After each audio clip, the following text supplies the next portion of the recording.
Hello and welcome to Noble Institute. Noble ઇન્સ્ટિટ્યૂટમાં તમારા સૌનું સ્વાગત છે. ધોરણ 9ના એસાઇનમેન્ટ સોલ્યુશનની આપણે ચર્ચા કરી રહ્યા છીએ. આજે આપણે પ્રકરણ નંબર 4 દ્વિચલ સુરેખ સમીકરણોના વિભાગ એ ની ચર્ચા કરીશું. સોલ્યુશન શરૂ કરતા પહેલા તમને એ જણાવી દઈએ કે આ વખતે આપણે ધોરણ 10 માટે બે આઈએમપી બુકલેટ બહાર નીકાળી હતી, ગણિત અને વિજ્ઞાન માટે. તમને જાણીને આશ્ચર્ય થશે કે આપણી આ બંને બુકલેટમાંથી શું જબરજસ્ત રિસ્પોન્સ રહ્યો છે. સ્ટાન્ડર્ડ મેથેમેટિક્સના પેપરમાં આપણી આઈએમપી વાળી બુકલેટમાંથી 73 માર્ક્સનું પૂછાયું છે. બેઝિક મેથેમેટિક્સના પેપરમાં સેક્શન વાઇઝ 80 માર્ક્સના પેપરમાંથી 74 માર્ક્સનું પૂછાયું છે અને ઓલ ઓવર 109 માર્ક્સના પેપરમાંથી 93 માર્ક્સનું આપણી આ એકમાત્ર આઈએમપી વાળી બુકલેટમાંથી પૂછાયેલ છે. સેમ વિજ્ઞાનમાં પણ ટોટલ 80 માર્ક્સના પેપરમાંથી 65 માર્ક્સનું આપણી ફક્ત આ જ એક આઈએમપી વાળી બુકલેટમાંથી પૂછાયું છે અને ઓલ ઓવર સેક્શન વાઇઝ જોવા જઈએ તો 78 માર્ક્સનું પૂછાયું છે. તમારે આના પ્રૂફ જોવા હોય તો આપણે ઇન્સ્ટાગ્રામ વાળી ચેનલ અથવા યુટ્યુબ વાળી ચેનલ ઉપર એક વિડીયો બનાવીને આનું પ્રૂફ મૂકી દીધેલું છે. તો આપણી આઈએમપી વાળી બુકલેટનો આ વખતે રિસ્પોન્સ સખત રહ્યો, જબરજસ્ત રહ્યો. આગળ વધીએ. જણાવી દેવામાં આવે છે કે નોબલ ઇન્સ્ટિટ્યૂટ આપણી ઇન્સ્ટિટ્યૂટમાં એડમિશન ઓપન કરી દેવામાં આવે છે. પ્રેક્ટિકલી નોલેજ આપતી એકમાત્ર સંસ્થા એટલે નોબલ ઇન્સ્ટિટ્યૂટ. ધોરણ 10, 11, 12 માટે આપણે વેકેશન બેચ અને રેગ્યુલર બેચ માટેના એડમિશન ઓપન કરી દીધા છે. નોબલ ઇન્સ્ટિટ્યૂટની ખાસિયતમાં તમે જણાવી દઉં કે મારું તમને માર્ગદર્શન મળશે કે 100માંથી 100 ગુણ કેવી રીતે લાવવા. જે મારા 100માંથી 100 ગુણ આવેલા છે ગણિતમાં, તો તમે પણ 100માંથી 100 ગુણ કેવી રીતે એચીવ કરી શકો છો એનું માર્ગદર્શન હું તમને આપીશ. લાઈવ ક્લાસમાં વિજ્ઞાનના પ્રેક્ટિકલો આપણે કરીને બતાવીએ છીએ. ગણિતની અઢળક શોર્ટકટ ટ્રિક્સ હું તમને શીખવાડું છું. પેપર લેખનની પદ્ધતિ હું તમને શીખવાડું છું કે કેવી રીતે પેપર લખી અને એટ્રેક્ટિવ માર્ક્સ તમે મેળવી શકો છો. મર્યાદિત ફી, દરેક અઠવાડિયે મૂલ્યાંકન અને સતત વાલીના સંપર્કમાં રહેતી એકમાત્ર સંસ્થા એટલે નોબલ ઇન્સ્ટિટ્યૂટ. વેકેશન બેચ આપણે એડમિશન ઓપન કરી દીધા છે. મર્યાદિત સંખ્યામાં સ્ટુડન્ટ લેવાના હોવાથી વહેલા તે પહેલાના ધોરણે એડમિશન લઈ લેવું. અહીંયા જે નીચે નંબર આપ્યો છે ત્યાં તમે ફોન કરીને અથવા તો વોટ્સઅપ પર મેસેજ કરીને તમારું નામ નોંધાવી શકો છો. ચલો શરૂઆત કરીએ આપણે ગણિત અસાઇનમેન્ટ સોલ્યુશન. પ્રકરણ નંબર 4 દ્વિચલ સુરેખ સમીકરણોની આપણે ચર્ચા કરી રહ્યા છે. એમાં વિભાગ એ. જોઈએ વિભાગ એમાં કેવા પ્રકારના પ્રશ્નો પૂછાય છે, એનું સોલ્યુશન કઈ રીતે છે એના વિશેની ચર્ચા કરીશું. તો ફટાફટ નોટ અને પેન લઈને રેડી થઈ જાઓ. સમજતા જજો, લખતા જજો. શરૂઆત કરીએ. યોગ્ય વિકલ્પ પસંદ કરીને જવાબ આપો. એમસીક્યુ પ્રકારના પ્રશ્નો આપેલા છે. કેવા છે જોઈએ. પહેલો એમસીક્યુ તમને કેવો આપે છે કે નીચેના સમીકરણો પૈકી ખાલી જગ્યાનો આલેખ બિંદુ 3-2 માંથી પસાર થાય. અહીંયા જે તમને 4 સમીકરણો આપ્યા છે, આ option A, B, C, D માં જે તમને 4 સમીકરણો આપ્યા છે, એ ચારે 4 સમીકરણોનો એક સુરેખ આલેખ મળશે, એક સીધી રેખાનો આલેખ મળશે. એ આલેખ આ બિંદુમાંથી પસાર થાય એવો આલેખ કયો છે? એનો મતલબ કે આપણે એવું શોધવાનું છે કે આ જે બિંદુ આપેલું છે 3-2 એટલે x બરાબર 3 અને y બરાબર -2. આ x બરાબર 3 અને y બરાબર -2 કયા સમીકરણની અંદર મૂકીએ તો બંને આ સમીકરણમાં x અને y ની કિંમત મૂકતા ડાબા બરાબર જબા થઈ જાય. બરાબર, સિમ્પલ એ જ વસ્તુ કરવાનું છે. અહીંયા જુઓ, તમારે સિમ્પલ કશું જ નથી કરવાનું. એક સમીકરણમાં બિંદુઓ મૂકીને ચેક કરવાનું છે. જેમ કે હું પહેલા એ વાળા સમીકરણની ચર્ચા કરું. અહીંયા તમે લખતા નહીં, હું ખાલી તમને સમજાવવા માટે કહું છું. સમીકરણ એમાં તમને આપેલું છે 2x + 5y બરાબર 16. અહીંયા તમે x બરાબર 3 મૂકો અને y બરાબર -2 મૂકો. x બરાબર 3 અને y બરાબર -2 જ્યારે તમે મૂકશો તો અહીંયા x ની જગ્યાએ તમે 3 મૂકો એટલે 2 × 3 પ્લસ 5 × -2. ડાબી બાજુમાં આપણે x ની જગ્યાએ 3 અને y ની બરાબર -2 મૂક્યા છે. તો આપણને જવાબ શું મળે છે? 3 2 6 અને 5 2 10 -10. તો આ તો આવ્યો -4, પણ આપણે લાવવાનો તો 16. તો ડઝ નોટ ઇક્વલ ટુ જબા. ડાબા બરાબર જબા થતો નથી. તમે ડાયરેક્ટલી મૂકીને બી ચેક કરી શકો. જુઓ, તમે x બરાબર અહીંયા 3 મૂકો, y બરાબર 2 મૂકો એટલે 2 2 4 થઈ જશે ને 4 ને 3 સોરી અહીંયા -4 થશે તો 3 -4 એટલે અહીંયા તમારો જવાબ આવશે -1. તો આ પણ તમારો જવાબ આવશે નહીં. અહીંયા તમે x બરાબર 3 મૂકો અને y બરાબર -2 મૂકો તો આ માઇનસ માઇનસ પ્લસ થઈ જશે. 3 2 6 અને આ 3 2 6 થઈ જશે અને 6 અને 6 12. તો તમારો C જવાબ હોઈ શકે છે. તો તમે સોલ્યુશન કઈ રીતે લખશો કે વિકલ્પ, આ વસ્તુ લખતા નહીં, અહીંયાથી લખજો વિકલ્પ C માં બિંદુ 3 -2 મૂકતા, એટલે કે 2x માઇનસ 3y બરાબર 12 માં x બરાબર 3 તેમજ y બરાબર -2 મૂકી ચકાસતા આપણે ચેક કરવાનું છે. ચલો ડાબા બરાબર ડાબી બાજુ આપણને શું આપી છે? 2x minus 3y.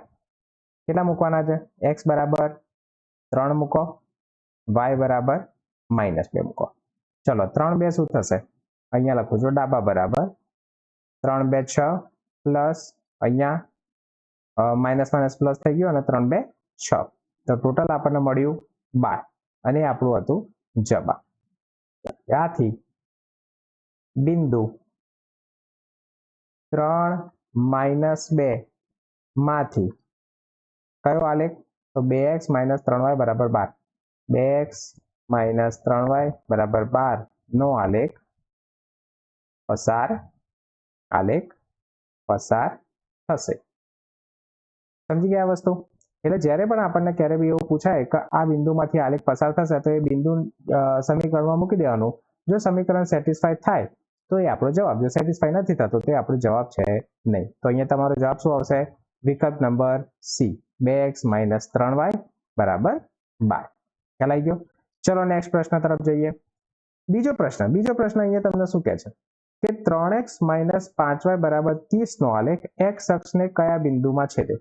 જો કોઈ બી આલેખ જે હોય, અહીંયા હું તમને ખાલી એક જસ્ટ દોરીને સમજાવું કે આ તમારો y અક્ષ છે, આ તમારો x અક્ષ છે. તો કોઈ બી આલેખ જો x અક્ષને છેદવાનો હોય અને y અક્ષને છેદવાનો ના હોય તો એનો મતલબ છે કે એ આલેખનું y યામ જે છે એ હંમેશા કેવું થશે? 0 થશે. બરાબર? y યામ હંમેશા કેવો થશે? 0. કેમ કે y અક્ષને છેદતો જ નથી. એટલે જ્યારે પણ કોઈ આલેખ x અક્ષને છેદવાનો હોય તો આપણે એનો y યામ હંમેશા 0 મળે. હવે અહીંયા જુઓ, અહીંયા y યામ જો માઇનસ છે એટલે આ તો નીકળી ગયો, અહીંયા y યામ જો 6 એટલે આ પણ નીકળી ગયો. તો આપણે જોડે બે ઓપ્શન રહ્યા, ઓપ્શન સી અને ડી. એમાંથી કઈ રીતે કેલ્ક્યુલેટ કરવાનું એ હું તમને સમજાવું. જુઓ અહીંયા પહેલા તો નોંધ લખી દઈએ કે આલેખ x અક્ષને છેદે તો તેનો y યામ 0 થાય. આલેખ જો હંમેશા x અક્ષને છેદે તો એનો y યામ કેવો થશે? 0 થશે. બરોબર? તો આપણને જે સમીકરણ આપ્યું છે આ સમીકરણની અંદર y બરાબર 0 મૂકી દો તો તમને x ની કિંમત મળી જશે. આથી 3x - 5y બરાબર 30 માં y બરાબર 0 મૂકતા y બરાબર 0 મૂકી દો તો અહીંયા આપણને શું મળશે? કિંમત મળશે 3 × x - 5 y બરાબર 0 બરાબર 30. ચલો કોઈ પણનો ગુણાકાર 0 સાથે તો એની કિંમત કેટલી આવશે? 0 બરાબર 30. તો અહીંયા આપણને ફાઇનલ શું મળ્યું? 3x બરાબર 30. જો આપણે x ની કિંમત શોધવી હોય તો x બરાબર શું લખી શકીએ? 30/3. તો x બરાબર આપણને મળી જશે 10. તો એનો x યામ હશે 10 અને y યામ હશે 0. તેવું બિંદુ કયું છે? આ રહ્યો 10 0. બરાબર? એટલે x અક્ષને કયા બિંદુમાં છેદશે? આ આલેખ x અક્ષને 10 0 બિંદુમાં છેદશે. તો આપણો અહીંયા જવાબ શું આવશે? સી 10 0. તમારે લખી દેવાનો છેલ્લો કે આથી 3x - 5y બરાબર 30 નો આલેખ x અક્ષને 10 0 બિંદુમાં છેદે. બરાબર? આલેખ શેમાં છેદે? 10 0 બિંદુમાં છેદે. એટલે જો x અક્ષને છેદે તો એનો y યામ હંમેશા 0 લઈ લેવાનો અને જો y અક્ષને છેદતો હોય તો x યામ 0 લઈ લેવાનો. ખ્યાલ આવી ગયો? ચલો આગળના પ્રશ્ન તરફ જઈએ. અહીંયા તમને એવું આપ્યું છે કે 2x - 5y બરાબર 20 માટે જો x બરાબર 3 હોય તો y બરાબર કેટલા? મતલબ તમારે x ની કિંમત મૂકવાની અને y ની કિંમત શોધવાની. બરાબર? તો અહીંયા ચલો સમીકરણ કયું આપ્યું તમને? 2x - 5y બરાબર 20 માં x બરાબર કેટલા મૂકો? 3 મૂકતા જે જગ્યાએ તમને x દેખાય એ જગ્યાએ 3 મૂકો એટલે 2 × x ની જગ્યાએ શું મૂકો? 3 -5y બરાબર 20. બસ આનું સાદુરૂપ આપવાનું છે તો y ની કિંમત મળી જશે. 3 2 6 તો આ થઈ ગયા 6 -5y બરાબર 20. આ 6 ના બરાબરની પેલી બાજુ લઈ જઈએ તો +6 -6 થઈ જશે. તો અહીંયા શું બચશે? ખાલી -5y બચશે. આ 20 તો હતા જ. આ 6 ના બરાબરથી આ બાજુ લાયા, ડાબી બાજુથી જમણી બાજુ લાયા તો +6 થઈ જશે -6. 20 માંથી 6 જાય તો આપણા જોડે રહેશે 14. તો આપણને શું મળ્યું? -5y બરાબર 14. આ -5y એટલે આ -5 જે છે એ y સાથે ગુણાયેલો છે. તો આપણે y ની કિંમત શોધવી હોય તો આ -5 ના બરાબરની પેલી બાજુ લઈ જાઓ તો ગુણાકારમાંથી ભાગાકારમાં આવી જાય. તો y બરાબર મળશે -14/5. આ માઇનસ ક્યાંથી આવ્યો? તો આ 5 એની સાથે આ માઇનસ લેતો આવ્યો છે. તો આ 14/5 અને આગળ માઇનસ એટલે y ની કિંમત મળી ગઈ -14/5. વિકલ્પમાં આપેલો છે તો હા, વિકલ્પ નંબર ડી. તો આનો જવાબ શું આવશે? ડી -14/5. ઓકે, ચલો આગળના પ્રશ્ન તરફ જઈએ. પ્રશ્ન નંબર 4, સમીકરણ. અહીંયા તમને સમીકરણ આપેલું છે 3x - 2y બરાબર 12. આ સમીકરણમાં y ની કિંમત શોધવાની છે x ના ફોર્મમાં. એટલે x ને જેમ છે એમ જ મૂકી રાખવાનું છે. બહુ જ સિમ્પલ છે. જુઓ, 3x - 2y બરાબર 12 આપેલો છે. ચલો, y ની કિંમત શોધવાની છે. ઓકે, અહીંયા -2y આપેલો છે. આ -2y નો બરાબરની આ બાજુ લઈ જાઉં તો +2y થઈ જશે. અને આ 12 ને અહીંયાથી ઉપાડીને બરાબરની આ બાજુ લઈ આવું તો -12 થઈ જશે. આ રીતે કહેવા માંગુ છું. જુઓ, 3x ને એમના એમ મૂકી રાખ્યા. આ 12 ને બરાબરની જમણી બાજુથી ડાબી બાજુ લાયા તો +12 -12 થઈ ગયા. અને આ -2y ને ડાબી બાજુથી જમણી બાજુ લઈ ગયા એટલે એ +2y થઈ ગયા. y ની કિંમત શોધવાની છે ને એટલે y વાળા પદને હું એક બાજુ લાવ્યો. ઓકે, ચલો હવે y સાથે શું ગુણાયેલું છે? 2 ગુણાયેલું છે. તો અહીંયા તમારે y ની કિંમત શોધવી હોય તો y બરાબર આ 2 ના બરાબરની આ બાજુ મોકલી દો. તો બરાબરની આ બાજુ ઓલરેડી પહેલા શું હતું? તો 3x - 12 તો હતું. આ 2 જે ગુણાકારમાં હતો, અંશમાં હતો, એ હવે છેદમાં જતો રહેશે. તો ભાગ્યા 2. આ મળી ગયા આપણને y ની કિંમત. કેટલું ઈઝી હતું. કયો ઓપ્શન આવશે? 3x - 12 ભાગ્યા 2. ઓપ્શન એ, 3x - 12 ભાગ્યા 2. ચલો નેક્સ્ટ આગળના પ્રશ્ન તરફ જઈએ. જો f બરાબર ખાલી જગ્યા હોય તો f બરાબર 9/5 c + 32. આ ફેરનહીટ અને સેલ્સિયસ વચ્ચેના સંબંધ વાળું સૂત્ર આપેલું તમને. આવા દાખલા બહુ પૂછાતા હોય છે. અહીંયા એવું કહે છે કે આ જે સમીકરણ આપ્યું છે, આ સમીકરણમાં જો f બરાબર c હોય તો f ની કિંમત શું થાય? હવે જુઓ, આવા દાખલામાં બદલાવ થતો નથી. આવો દાખલો જો તમારે સીધો યાદ રાખવો હોય તો બી તમે સીધો જવાબ યાદ રાખી શકો. કેલ્ક્યુલેશન બતાવું છું તમને કઈ રીતે આવે, તો સીધો જવાબ બી તમારે યાદ રાખવો હોય તો તમે યાદ રાખી શકો છો. કેલ્ક્યુલેશન કઈ રીતે કરવાની? અહીંયા આપણને સમીકરણ શું આપ્યું છે? f બરાબર 9/5 સેલ્સિયસ પ્લસ 32. 9/5 Celsius plus 32. અહીંયા તમારે f બરાબર c લેવાના છે. એટલે અહીંયા જે જગ્યાએ સેલ્સિયસ છે એ સેલ્સિયસની જગ્યાએ તમારે ફેરનહીટ મૂકવાનું છે. ઓકે, તો અહીંયા f બરાબર c એટલે કે તમારે શું મૂકવાનું છે? c બરાબર f મૂકવાનું છે. લેતા f બરાબર c લેતા અહીંયા શું છે? f એમના એમ છે 9/5 સેલ્સિયસ. આ સેલ્સિયસના જગ્યાએ શું મૂકવાનું છે? ફેરનહીટ મૂકવાનું છે.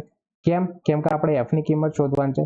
એટલે જેટલી જગ્યાએ સેલ્સિયસ હતું એ બધી જગ્યાએ મેં શું કરી નાખ્યું? ફેરનહીટ કરી નાખ્યું. પ્લસ અહીંયા શું આપેલું છે? 32 આપ્યું છે. ચલો હવે f ની કિંમત શોધવાની છે. તો f વાળા પદો બધા એક બાજુ લાવી દો. આ f તો અહીંયા જ હતું પહેલું વાળું. આ 9/5 f ને બરાબરની આ બાજુથી ઉપાડીને આ બાજુ લાવી દઈએ.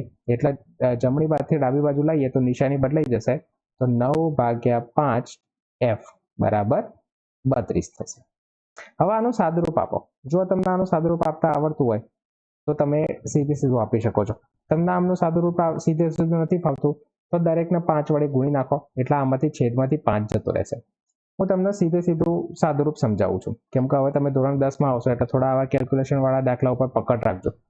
અહીંયા તમને શું આપ્યું છે? પહેલા તો જો આ બંને જગ્યાએ f આપે છે. તો બંને જગ્યાએ f આપે છે અને તમને ખબર ના પડતી હોય તો f ને લઈ લો કોમન. કઈ રીતે? જો હું અહીંયા બતાવું, f ને કોમન લઈ લઉં તો અહીંયા 1 રહેશે -9/5 બરાબર 32. શું કર્યું, અહીંયા એફ હતો, અહીંયા એફ હતો, બંને જગ્યાએથી એફ ને કોમન લઈ લીધા. તો અહીંયા જે પહેલા પદમાં જે એફ હતો એ તો અહીંયા બહાર આવી ગયો, તો અહીંયા બચ્યું ખાલી 1. અહીંયા બીજું જે પદ હતું 9/5 એફ, એમાંથી એફ બહાર આવી ગયો એટલે અહીંયા બચ્યું -9/5 બરાબર 32. ચોકડી ગુણાકાર કરો આમાં. ચોકડી ગુણાકાર કરતા તમને આવડે છે. એફ બરાબર અહીંયા 5 નો ગુણાકાર એક સાથે એટલે 5 - 9 અને આખાના છેદમાં હવે લખી દો 5 બરાબર 32. 5 માંથી 9 જાય તો કેટલો જવાબ આવશે? -4. તો તમારા જોડે આવશે એફ બરાબર એફ ગુણ્યા -4/5 બરાબર 32. ખ્યાલ આવી ગયો આ વસ્તુ? -4 થઈ ગયા અહીંયા ભાગ્યા 5 બરાબર 32. એફ ની કિંમત શોધવાની છે. તો એફ ના જોડે જે ગુણાકારમાં -4/5 છે એના બરાબરની પેલી બાજુ જવા દો. તો અહીંયા એફ બરાબર શું મળશે? અહીંયા 32 તો હતા જ. આ 5 જે છેદમાં છે એ જતા રહેશે અંશમાં એટલે ગુણ્યા 5. અને 4 -4 જે અંશમાં છે એ ક્યાં આવી જશે? છેદમાં આવી જશે એટલે આવી જશે -4. 4 8 32 8 પંચું 40. તો એફ બરાબર આ માઇનસ છે ઉપર મૂકું અને 8 પંચું 40. તો અહીંયા તમારી જોડે એફ ની કિંમત કેટલી આવી ગઈ? 40. તો આપણો સાચો જવાબ શું આવશે? સાચો જવાબ આવશે તમારો વિકલ્પ નંબર ડી -40. ખ્યાલ આવી ગયો તમને? તો અહીંયા બસ એ જ વસ્તુ કરવાની છે કે તમને એફ બરાબર સી શોધવાના કીધા છે. તો જેટલી જગ્યાએ તમને એફ શોધવાના કીધા છે, એફ શોધવાના જ્યારે કીધા હોય તો સેલ્સિયસની જગ્યાએ ફેરનહીટ લાવી દેવાનું. અને જો એની જગ્યાએ સી શોધવાના સેલ્સિયસની કિંમત શોધવાની કીધી હોય તો અહીંયા ફેરનહીટની જગ્યાએ સેલ્સિયસ લાવી દેવાનું. મતલબ ટૂંકમાં જેની પણ કિંમત શોધવાની કીધી હોય આખા સમીકરણમાં એ જ વસ્તુ દેખાવી જોઈએ. ઓકે, ચલો આગળના પ્રશ્ન તરફ વધીએ. પ્રશ્ન નંબર 6. પ્રશ્ન નંબર 6 શું કહે છે કે અહીંયા ખાલી જગ્યા જે 4 ઓપ્શન આપે છે ને, ખાલી જગ્યા એ સમીકરણ 2x + 7y = 28 નો ઉકેલ નથી. મતલબ તમે x ની જગ્યાએ આ બિંદુઓ જેમ જેમ મૂકતા જાઓ અને ડાબા બરાબર જવાબ કયો નથી થતો એ વસ્તુ જુઓ. જો એક વસ્તુ જુઓ, અહીંયા y આપેલો છે, y એમ આપેલો છે 0. મતલબ y અહીંયા તમે 0 મૂકશો તો આ બધું 0 થઈ જશે. તો અહીંયા x કેટલા આપ્યા છે? 14 આપ્યા છે. તો 14 × 2 28. તો આ તો થઈ ગયો. એ જ રીતે અહીંયા x એમ આપ્યું છે 0. તો અહીંયા x ની જગ્યાએ 0 મૂકશો તો આખું 0 થઈ જશે. અહીંયા 7y બચશે. y બરાબર કેટલા મૂકવાના? 4. તો 7 4 28. તો એ પણ સેટિસ્ફાય થઈ ગયું. અહીંયા x બરાબર 7 મૂકો અને y બરાબર 2 મૂકો. તો અહીંયા 7 2 14 અને અહીંયા પણ 7 2 14. 14 + 14 28 થઈ જશે. મતલબ આ 3 તો ઉકેલ છે જ. આ 3 ઉકેલ છે. તો સ્વાભાવિક વાત છે કે આ છેલ્લો ઓપ્શન જે છે એ ઉકેલ નહીં હોય. ચલો આપણે ચકાસી લઈએ. જે નથી એ જ ચકાસી લઈએ કે સમીકરણ 2x + 7y = 28 માં x બરાબર 2 અને y બરાબર 7 મૂકતા. અહીંયા x બરાબર 2 અને y બરાબર 7 આપે છે તો એ જ વસ્તુ મૂકીએ. તો ડાબા બરાબર ડાબી બાજુ બરાબર શું આપેલું છે? 2x + 7y. x બરાબર મૂકો 2, y બરાબર મૂકો 7. તો આ થઈ ગયા 2 2 4. આ થઈ ગયા 47 49. તો 4 + 49 28 તો થશે નહીં. બરાબર. આ થઈ ગયા total 53. 53 does not equal to 28 એટલે ડઝ નોટ ઇક્વલ ટુ થઈ ગયા જબા. ઓકે, તો આપણે લખી શકીએ કે ડાબા બરાબર જબા થતું નથી. એનો મતલબ શું થયો? ડાબા બરાબર જબા નથી થતું મતલબ આ જે બિંદુ છે એ આ સમીકરણનો ઉકેલ નથી. આથી બિંદુ 2 7 એ સમીકરણ કયું સમીકરણ હતું? 2x + 7y = 28. 2x + 7y = 28 નો ઉકેલ નથી. ખ્યાલ આવી ગયો આ વસ્તુ? ચલો આગળના પ્રશ્ન તરફ વધીએ. ઓકે, તો એમસીક્યુ પ્રકારના પ્રશ્નો આટલા જ હતા. ખાલી જગ્યા પૂરવાવાળા પ્રશ્નો જોઈએ. પહેલી ખાલી જગ્યા કે સુરેખ સમીકરણ 2x - 5y = 7 ને ખાલી જગ્યા ઉકેલ છે. જો કોઈ એક જ સમીકરણ હોય, કોઈ એક જ સુરેખ સમીકરણ, તો એના અસંખ્ય ઉકેલ મળે, અનંત ઉકેલો મળે. બરાબર. અનન્યનો મતલબ થાય એક અને માત્ર એક. એક અને માત્ર એક. તો એક અને માત્ર એક તો એક ઉકેલ હોય જ નહીં. કેમ ના હોય સમજાવું તમને. જુઓ આ લખતા નહીં, 2x - 5y = 7. આમાં હું કોઈ એક ચલની કિંમત બીજા ચલના સ્વરૂપમાં બતાવું, એટલે કે કઈ રીતે, માની લો કે આ 2x હું અહીંયા રાખું, આ 7 અહીંયા રાખું, આ -5y ના આ બાર લઈ જાઉં એટલે આ થઈ જશે +5y. આ 2 ને હું નીચે લઈ જાઉં એટલે x બરાબર શું થશે, 7 + 5y = 2. હવે જો હું જેમ જેમ y ની કિંમત લેતો જઉં એમ એમ મને x ની કિંમત મળે. યાદ કરો તમે આવા કોષ્ટક બનાવેલા છે x અને y વાળા, આવા કોષ્ટક તમે બનાવ્યા હશે કે તમે જેમ જેમ y ની કિંમત લેતા જાઓ, માની લો કે y બરાબર 1 લઉં, y બરાબર 2 લઉં, y બરાબર 3 લઉં, y બરાબર 0 લઉં, y બરાબર -1 લઉં, તો જેમ જેમ તમે અહીંયા y ની કિંમત મૂકશો, સાદુરૂપ આપશો, એમ તમને x ની કિંમત મળશે. તો આ જે બી વસ્તુઓ તમને મળે છે ને, આ એક ઉકેલ થયો, આ બીજો ઉકેલ થયો, આ ત્રીજો ઉકેલ થયો, આ ચોથો ઉકેલ થયો, આ પાંચમો ઉકેલ થયો, આ બધા ઉકેલો મળે તમને. તો અહીંયા એવું કહે છે કે સુરેખ સમીકરણ, મતલબ આ એક સુરેખ સમીકરણ આપ્યું છે. આ સુરેખ સમીકરણ કેટલા ઉકેલ હોય, અનન્ય એટલે કે એક અને માત્ર એક ઉકેલ હોય, બે ઉકેલ હોય કે અનંત ઉકેલ હોય. હવે તમે અનંત અસંખ્ય y ની કિંમતો લઈ શકો, જેટલી y ની કિંમતો લો એટલી તમને x ની કિંમતો મળે. તો સ્વાભાવિક છે કે તમારો જવાબ કેટલો આવશે, અનંત ઉકેલો. બરાબર, એટલે અહીંયા જવાબ આવશે અનંત ઉકેલ. હા, તમને એકની જગ્યાએ બે સુરેખ સમીકરણો આપ્યા હોત તો તમારા જવાબો બદલાત, પણ જો તમારી જોડે એક જ સુરેખ સમીકરણ આપ્યું છે, અહીંયા આપણને કેટલું આપ્યું છે, એક જ સુરેખ સમીકરણ આપ્યું છે, તો આપણો જવાબ આવશે હંમેશા અનંત ઉકેલો, કે આપણને અહીંયા અનંત ઉકેલો મળે.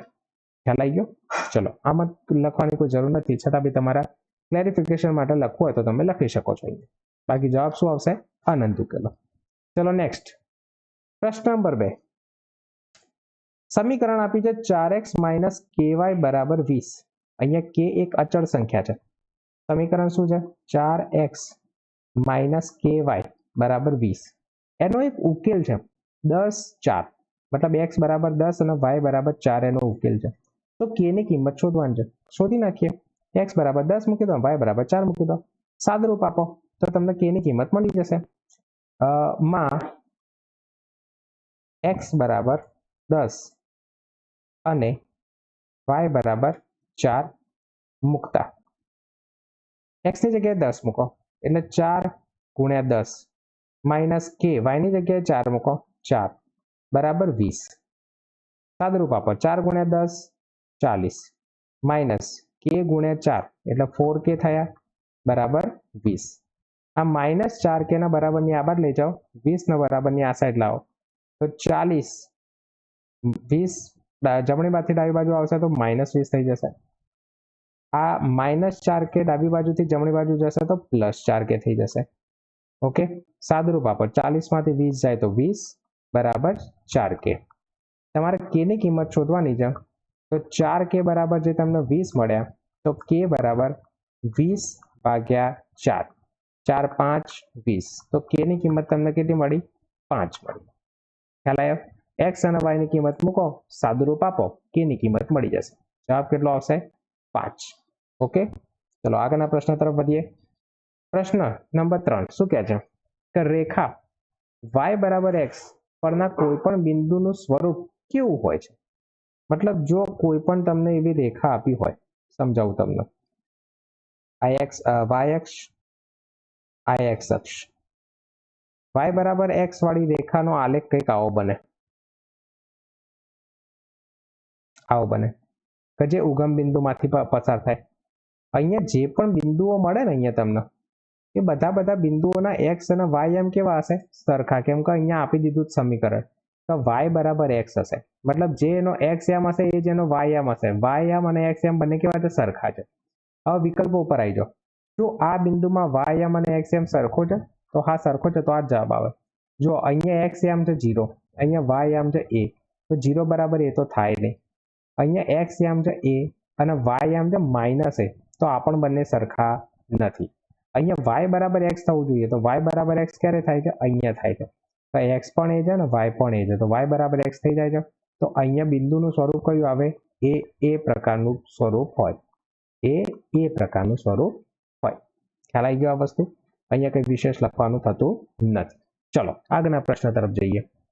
જે સુરેખ સમીકરણના ઉકેલો -2 2 0 0 અને 2 - 2 હોય તેનું સ્વરૂપ કેવું હોય. અહીંયા તમને 3 વિકલ્પો આપ્યા છે. આ ટૂંકમાં શું કહે છે કે આ બધા બિંદુઓ અંદર મૂકીએ અને સમીકરણ સેટિસ્ફાય થઈ જાય એવું સમીકરણ કયું છે? તો જુઓ, એક વસ્તુ સિમ્પલ સમજો. અહીંયા x વત્તા y બરાબર 0, મતલબ xm અને ym નો સરવાળો 0 થવો જોઈએ. શું આ ત્રણેય 0 થઈ જાય? જુઓ, -2 +2 કરીએ તો 0 થઈ જાય, 0 વત્તા 0 0 થઈ જાય, અને 2 + -2 એ પણ 0 થઈ જાય. તો મતલબ આ એક એવું સમીકરણ છે કે જે આ ત્રણેય બિંદુઓનો ઉકેલ દર્શાવી શકે. બરાબર, અહીંયા આપણે લખીએ કે સમીકરણ x + y બરાબર 0 તે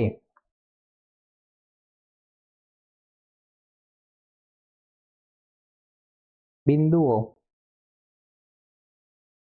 -2 2 0 0 અને 2 - 2 ના ઉકેલને સંતોષી શકે. કઈ રીતે સંતોષી શકે? જુઓ, x + y બરાબર 0. સૌથી પહેલા x બરાબર -2 અને y બરાબર 2 મૂકતા તો ડાબી બાજુ શું મળે આપણને? ડાબી બાજુ મળે x + y આપેલી છે. તમે x બરાબર મૂકો -2, y બરાબર મૂકો +2. -2 + 2 થઈ ગયું 0, તો આ થઈ ગયું જવાબ. ખ્યાલ આવી ગયો? એ જ રીતે પેલા બંને બી ચેક કરો તો કે x + y બરાબર 0 માં x બરાબર 0 અને y બરાબર 0 મૂકતા તો અહીંયા ડાબી બાજુ શું છે? x + y. x બરાબર 0 મૂકો, y બરાબર 0, 0 વત્તા 0 એટલે 0 થઈ ગયું, અને જે છે આપણી જમણી બાજુ. એ જ વસ્તુ ત્રીજા બિંદુ માટે ચેક કરો. ત્રીજું બિંદુ શું છે? x બરાબર 2 અને y બરાબર -2 મૂકતા ડાબી બાજુ બરાબર x વત્તા y એટલે 2 વત્તા -2 પ્લસ માઇનસ થઈ જાય, તો આ થઈ ગયું 0 બરાબર જવાબ. તો આ ત્રણેય બિંદુઓ એક જ સમીકરણ સેટિસ્ફાય કરે છે. કયું? x + y બરાબર 0. તમે આ બિંદુઓ આના અંદર મૂકીને ટ્રાય કરી જોજો. ડાબા બરાબર જવાબ નહીં થાય, એટલે 0 0 મૂકશો તો થઈ જશે. બરાબર, એના સિવાય આ -2 2 મૂકશો ને તો ડાબા બરાબર જવાબ થશે નહીં, અથવા તો 2 - 2 મૂકશો તો ડાબા બરાબર જવાબ થશે નહીં. એટલે ત્રણ બિંદુઓ ઉકેલ હોય એવું સમીકરણ કયું છે? તો x + y બરાબર 0 વાળું છે. ઓકે, ચલો આગળ વધીએ. ફરીથી ફેરનહેઇટ સેલ્સિયસ વાળો પ્રશ્ન ફરીથી આવી ગયો છે. અહીંયા તમને શું કહે છે કે આ જે સમીકરણ આપેલું છે, સમીકરણ કયું આપ્યું છે? f બરાબર 9/5 સેલ્સિયસ + 32 માં c બરાબર 15 મૂકવાના છે. માં c બરાબર 15 મૂકતા તો મૂકી દઈએ. ચલો, f બરાબર 9/5 ગુણ્યા અહીંયા કેટલા મૂકવાના છે? 15 પ્લસ 32, 5 3 15. તો અહીંયા શું બચ્યું? 9 ગુણ્યા 3 પ્લસ 32 ઉમેરવાના છે. એમાં 9 તરી 27 પ્લસ 32, તો તમારો જવાબ કેટલો થયો? આ તો 59. તો તમારો f બરાબર જવાબ આવશે 59. ખ્યાલ આવી ગયો? કેટલો ઇઝી હતો. કશું જ નથી કરવાનું, બસ કિંમત મૂકવાની, કેલ્ક્યુલેશન કરવાની. ઓકે, ચલો આગળના પ્રશ્ન તરફ વધીએ. છઠ્ઠો પ્રશ્ન એવું કહે છે, સુરેખ સમીકરણ 2x + 3y બરાબર 6 નો આલેખ y અક્ષને કયા બિંદુમાં છેદશે? જુઓ, મેં તમને શું કીધું હતું? આગળ એક પ્રશ્ન આવી ગયો, x અક્ષને છેદશે. x અક્ષને છેદે તો કયો યામ 0 થાય? y યામ 0 થાય. અહીંયા y અક્ષને છેદશે તો કયો યામ 0 હશે? x યામ 0 હશે. તો અહીંયા ડાયરેક્ટ તમને જોઈને ખ્યાલ આવી જાય છે કે જવાબ તમારો શું આવશે? y યામને ખાલી જગ્યા બિંદુમાં છેદશે. તો y યામને છેદશે મતલબ તમારો x યામ કેટલો આવશે? 0 આવશે. તો અહીંયા x યામ 0 વાળો એક જ જવાબ છે, 0 2. છતાં પણ આપણે કેલ્ક્યુલેશન કરી લઈએ. ચલો, કે સુરેખ સમીકરણ 2x પ્લસ 3y બરાબર 6 નો આલેખ y અક્ષને છેદે તો તેનો x યામ 0 થાય માટે 2x વત્તા 3y બરાબર 6 માં x બરાબર 0 મૂકતા x બરાબર 0 મૂકીએ તો જો આપણને શું મળશે 2 ગુણ્યા 0 પ્લસ 3y બરાબર 6 2 ગુણ્યા 0 એટલે આ તો થઈ ગયું 0 પ્લસ 3y બરાબર 6 મતલબ આપણા જોડે કિંમત શું બચી 3y બરાબર 6 તો y બરાબર કેટલા y બરાબર 6 ભાગ્યા 3 6 ભાગ્યા 3 એટલે 3 2 6 તો y ની કિંમત કેટલી આવી 2 તો આપણો y ની કિંમત મળી ગઈ 2 x યામ કેટલો હતો આપણો x યામ હતો 0 y યામ 2 તો બિંદુ કયું બને આથી બિંદુ 0 2 માં છેદ છે આપણો જવાબ શું આવશે 0 2 ખ્યાલ આવી ગયું તો અહીંયા y અક્ષને છેદે તો x યામ 0 લેવાનો x અક્ષને છેદે તો y યામ 0 લઈશું ઓકે ચલો આગળના પ્રશ્ન તરફ વધીએ ઓકે બસ પ્રકરણ નંબર 4 માં સેક્શન એમાં આટલું જ હતું તમને ફરીથી યાદ અપાઈ દઈએ કે આપણે નોબલ ઇન્સ્ટિટ્યૂટમાં એડમિશન ઓપન કરી દેવામાં આવે છે ધોરણ 10 11 12 માટે આપણે વેકેશન બેચ અને રેગ્યુલર બેચ માટે એડમિશન ઓપન કરી દીધા છે વેકેશન બેચની વિશેષતાઓની વાતચીત કરતો તો ગણિત વિજ્ઞાનનો સંપૂર્ણ અભ્યાસક્રમ આપણે પૂરો કરી દેવામાં આવશે વિજ્ઞાનના પ્રકરણમાં આવતા દરેકે દરેક પ્રેક્ટિકલો આપણે વેકેશન બેચમાં લાઈવ કરીને બતાવીશું HSC અને HSC માટે વિદ્યાર્થીઓને આપણે પરીક્ષા માટે તૈયાર કરીએ છીએ મારા દ્વારા તૈયાર કરેલી ખાસ આઈએમપી વાળી બુકલેટ તમને ફ્રી આપી દેવામાં આવશે તમે જોયો જ આ વખતે બુકલેટનો શું ભયંકર રિસ્પોન્સ રહ્યો છે તો એ વાળી બુકલેટ તમને ફ્રી આપવામાં આવશે આખા વર્ષ માટેનું ઓનલાઈન કોર્સ તમને ફ્રી આપવામાં આવશે અને માત્ર 30 વિદ્યાર્થીઓની જ બેચ લેવાની હોવાથી વહેલા તે પહેલાના ધોરણે એડમિશન લઈ લેજો ઓકે તો લખતા રહેજો તમે સમજતા રહેજો અને કોઈ વસ્તુ ના ખબર પડી હોય તો ફરીથી એક વખત વિડીયો રિવાઇન્ડ કરીને જોઈ લેજો હેલ્પફુલ લાગ્યો તો તમારા મિત્રોને શેર કરજો જે આ વખતે પરીક્ષા આપવાના છે મળીએ આપણે નેક્સ્ટ સોલ્યુશન વિડીયોમાં ત્યાં સુધી થેન્ક યુ વેરી મચ